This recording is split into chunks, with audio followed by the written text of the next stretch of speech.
regulations. The biggest problems are that the proposed process is backwards. The regulations superimpose standards on the states to be enforced by the DRBC staff that is inexperienced in regulating oil and gas.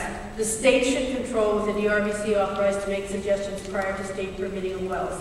In addition, the excessive setbacks of 500 feet and all-inclusive definition of what constitutes a water body will prevent drilling on virtually all land in the Upper Delaware River Basin.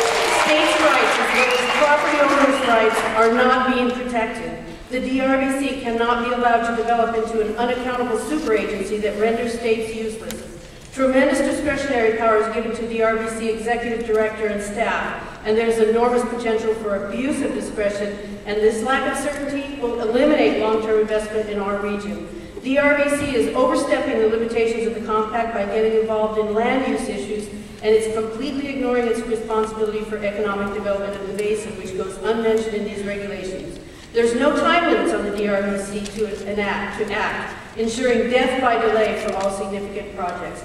It appears the regulations have been created with the express purpose of banning all drilling in the region. Please amend the regulations to be meaningful and no more delays. 3 years is enough.